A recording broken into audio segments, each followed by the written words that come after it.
अस्सलाम वालेकुम। सियाचिन टाइम्स के प्रोग्राम जीबी टुडे में मैं हूं कासिम नसीम। नाजरीन, मुहर्रम उल हराम के हवाले से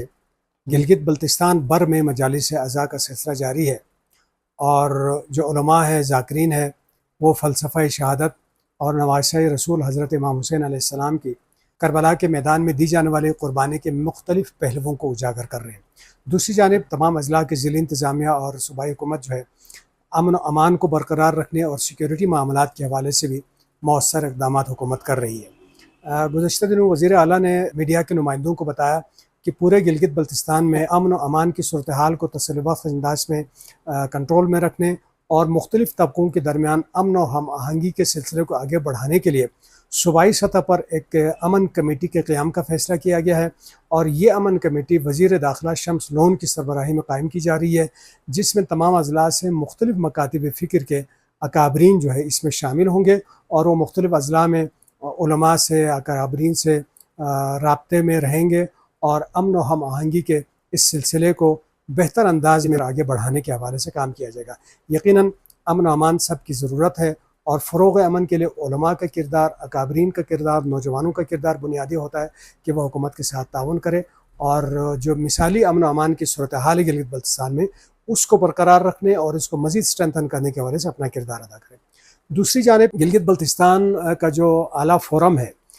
जो एक तरीक़े से ऐवान बाला है गिलगित बल्तिस्तान काउंसिल, उसके स्ट्रक्चर इस तरह के है कि 6 अरकान गिलगित बल्तिस्तान से इनडायरेक्टली मुंतखब होकर जाते हैं। हमारी जो असम्बली है उनके अरकान उनका इंतखाब करते हैं और जो बकिया 6 अरकान है उनकी नामजदगी वफाकी हुकूमत करती है, वो वफाक के नुमाइंदे होते हैं। तो नई गवर्नमेंट आने के बाद वफाकी हुकूमत ने अभी तक अपने अरकान की नामजदगी अमल में नहीं लाई थी। गुज़श्ता रोज़ जो वफाक से 6 अरकान आने हैं उनकी नामजदगी अमल में लाई गई है और गिलगित बल्तिस्तान काउंसिल सेक्रेटेरिएट से यह नोटिफिकेशन जारी हुआ है, जिसके मुताबिक जो 6 अरकान वफाक से इस कौंसिल में नुमाइंदगी करेंगे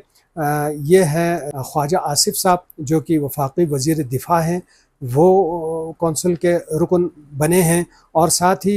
कई अरकान कौमी असम्बली हैं जिनमें हनीफ अब्बासी साहब हैं, जिनमें शगुफ्ता जुमाली साहिबा हैं, मोहम्मद फ़ारूक सत्तार हैं, अबरार अहमद साहब हैं और मोहम्मद इदरीस हैं। ये सारे अरकान कौमी असम्बली हैं और ये जो है वफाक की नुमाइंदगी करते हुए गिलगित बल्तिस्तान काउंसिल में होंगे। माजी के मुशाहिदात की रोशनी में ये देखा गया है कि जितने बड़े अहम फ़ैसले हो गए हैं वो कौंसिल से हुए हैं, चाहे वो लीज़ का मामला हो, चाहे वो हमारी टूरिज़म पॉलिसी का मामला हो, चाहे हमारे जो टैक्सेशन का मामला है बिलखुसूस गिलगित बल्तिस्तान में टैक्स के नफाज का, वो फ़ैसला भी गिलगित बल्तिस्तान कौंसिल से आया है। लिहाजा हमारे जो अरकान कौंसिल है उनकी ज़िम्मेदारी में भारी इजाफ़ा होता है कि वो अपना मौसर किरदार इस कौंसिल में अदा करें। कहीं ऐसा ना हो कि वफाक के जो भारी भरकम शख्सियात हैं, मुल्की सतह की शख्सियात हैं, उनके सामने अगर हमारे नुमाइंदगी कमज़ोर पड़ जाएँ और अपना मौक़िफ़ बेहतर अंदाज में आगे ना पेश कर सकें, गिलगित बल्तिस्तान के केस को ना लड़ सकें, लोगों के